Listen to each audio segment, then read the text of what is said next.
প্রতিদিনের ন্যায় আজ শুক্রবারও বাশার মিয়া তার ট্যাক্সি নিয়ে রাস্তায় বের হলেন।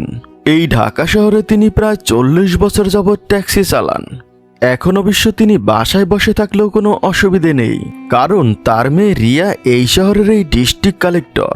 মেয়ে এত বড় অফিসার হওয়া সত্ত্বেও বাশার মিয়া ট্যাক্সি চালান, কারণ তার বাসায় বসে থাকতে একটুও ভালো লাগে না।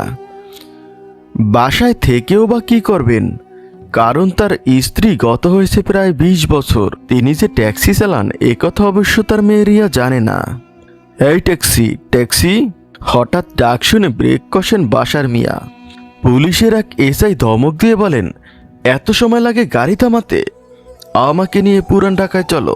বাশার মিয়া কোনো কথা না বলে চুপচাপ পুরান ঢাকার দিকে যাত্রা শুরু করলেন, কারণ তিনি জানেন এই বদমাশ বাচ্চু এসআই সবার সাথে খারাপ ব্যবহার করে এবং বিনা কারণে মানুষকে হেনস্থা করে টাকা আদায় করে। প্রায় ঘন্টা দুয়েক গাড়ি চালিয়ে বাশার মিয়া এসআই বাচ্চুকে তার গন্তব্যে নামিয়ে দেন। তবে এই পুলিশ অফিসার ট্যাক্সি ভাড়া না দিয়েই চলে যাচ্ছিলেন। এবার বাশার মিয়া পিছন থেকে ডাক দিলেন, স্যার স্যার, আমার ভাড়াটা দেয়া হয়নি স্যার। এবার সেই এসআই বাচ্চু রেগে মেগে বললেন, আমার কাছে ভাড়া চাস? তোর এত বড় সাহস, আজ তোর গাড়ি থানায় পুরে দেব। এই বলে বাশার মিয়ার কলার ধরে টানতে টানতে থানার দিকে নিয়ে গেলেন, সাথে কয়েকটি চড়ও মারল। অনেক অনুনয় বিনয় সত্ত্বেও পুলিশ অফিসারের মন গলেনি। এসব দৃশ্য খুব কাছ থেকে ভিডিও করেন আরেক সিএনজি ড্রাইভার রমেশ মিয়া।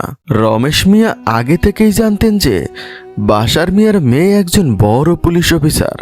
রমেশ মিয়া গোপনে ভিডিওটি রিয়ার কাছে পাঠিয়ে দেন। ভিডিও দেখে খুবই কষ্ট পান রিয়া।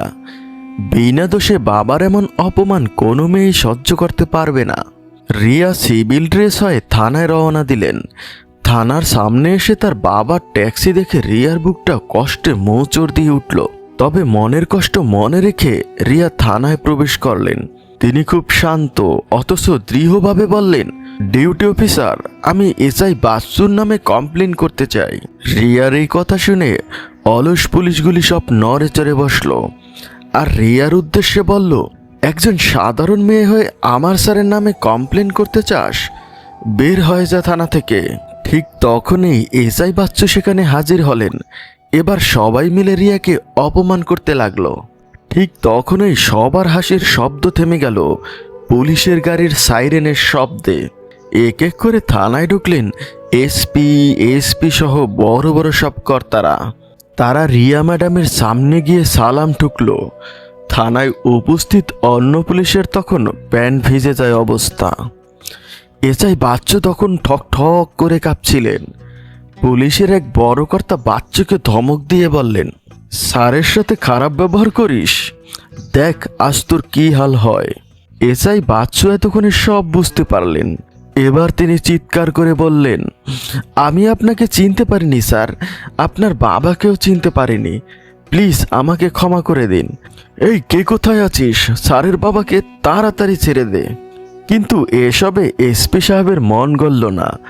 তিনি এসআই বাচ্চুকে 6 মাসের জন্য সাসপেন্ড করলেন। সাসপেন্ডের কথা শুনে এসআই বাচ্চুর কান্না থামে না। তিনি রিয়া ম্যাডামের পায়ে পড়ে চিৎকার শুরু করলেন, দেখুন ম্যাডাম, এমনটা হলে পরিবার, বাচ্চা ছেলে মেয়ে নিয়ে আমার না খেয়ে থাকতে হবে। এতক্ষণ পরে মুখ খুললেন রিয়া। তিনি বাচ্চুর কান্না দেখে সাজার মেয়াদ কমিয়ে 3 মাস করে দিলেন এবং বাবাকে নিয়ে বাবার ট্যাক্সিতে চড়েই থানা ত্যাগ করলেন।